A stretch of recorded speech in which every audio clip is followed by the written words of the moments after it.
Hello and hi. In this week, we are going to talk about food for the plants. What sort of food we can give for the plants? Basically, giving to the plants involves in various traits.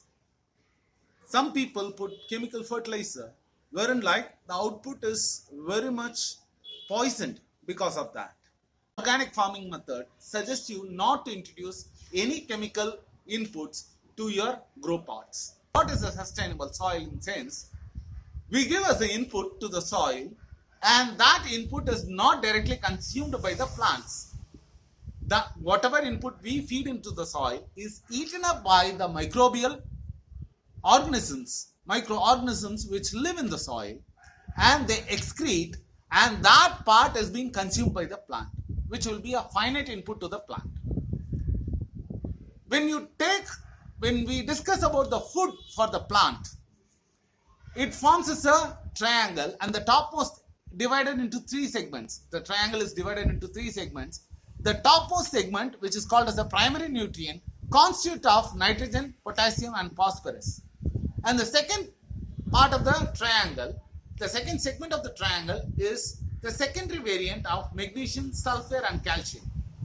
And the third one is constitute of manganese, boron, carbon, and zinc. Now, the primary nutrient, as I told you, the top part of the triangle is nitrogen, potassium, and phosphorus. Nitrogen, potassium, and phosphorus. Now, this is what people always, the chemical farmers are dependent upon the salts like NPK. They go and buy it from the market, and they just feed it to the soil. Now, this has a lot of drawbacks in sense like, since it is just adding the salt to the soil, and of course plant take it, but the soil quality degenerated considerably. So in organic method, they suggest you to use a perfect way of making the soil living, meaning is that we give the input to the soil consumes it, and soil microbial organisms, the microorganisms which live in the soil consumes it, and they excrete. The excretion is being taken as a food by the plant, which is transported to the tip of the plant from the tip of the root, or from root to tip it has been transported. Now, in today's class, we are going to talk about one type of plant food, which is called as the Amrita Karaisal. Amrita Karaisal, or otherwise called as the Amrita Pani.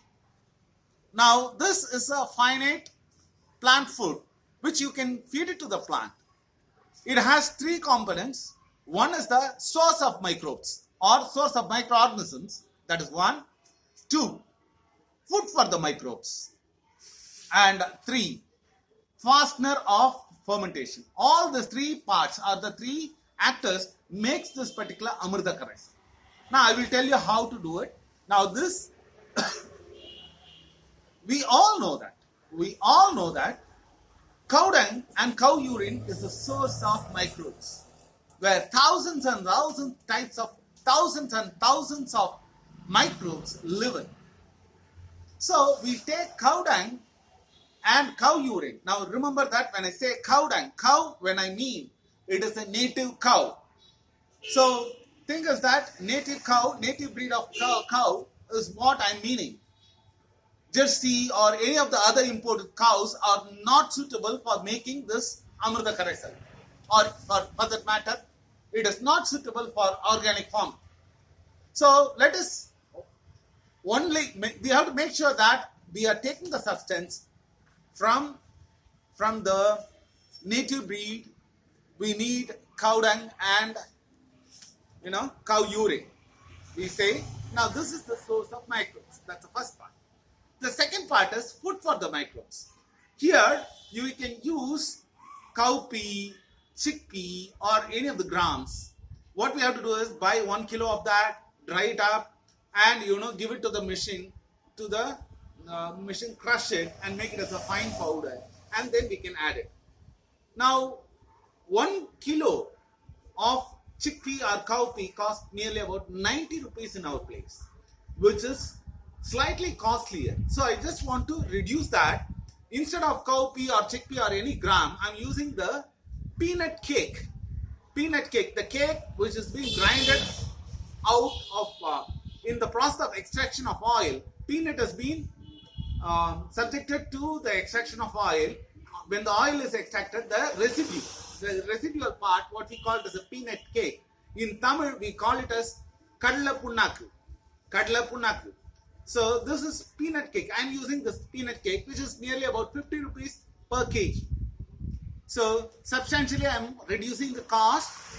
Cow dung and cow urine, I just give 10 or 20 rupees to the the person who holds the cow, and 50 rupees for this 1 kg of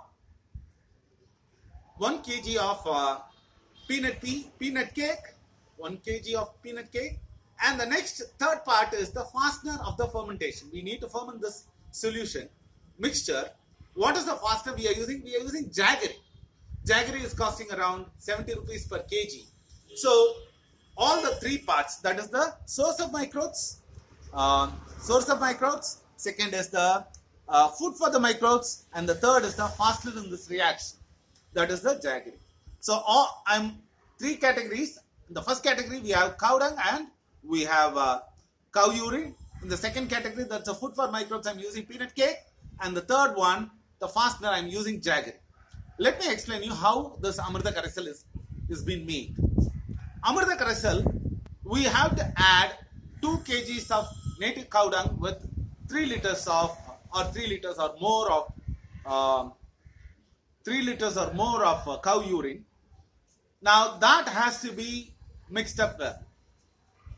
Later, and after mixing it upon, you have to add peanut cake, 2 kilos of peanut cake.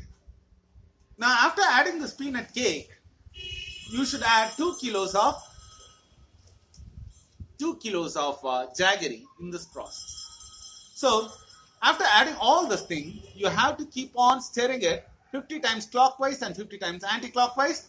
After this, you close this container with a cloth.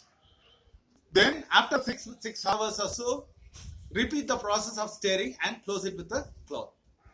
Then after 6 hours, once again, stir it and close it up with the cloth. Now do this process thrice in a day, and the next day, in 24 hours, your Amrita Karaisal is ready. And that mixture, you can take it in 1 of Amrita Karaisal with 9 parts of water. Mix it up and you can give it as a root for the roots of the plants as well as for the shoots as a foliar spray. So folks, that's for this episode. In this episode, we have seen how to make Amrita Karaisal. Amrita Karaisal is one of the form of food which we can subject to our plants. Plants love them. And now the inference, or rather like the benefits of Amrita Karaisal, I want you to try it. Whatever I have tried, in my experience, I have seen plant love it. There is a considerable amount of greener leaf appears, and the plant sustain itself well. Now I would suggest you to put this thing, Amrita Karaisal, 1 part of Amrita Karaisal with 9 parts of water, mix them up well. And now this mixture, if you want to store it, when we talk about the storage of this mixture, you can store it for 1 week provided on every day you add at least say half a kilo of jaggery, so that the microbe is interested in the fermentation and it is live in the process. Now in that way you can take this up to Amrita Karaisal. Amrita Karaisal can be given to the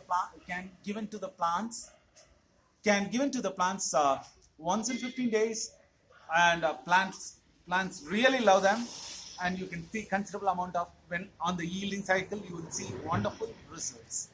So with this, I am signing off with Aditya Tyagarajan for this week. Cheers.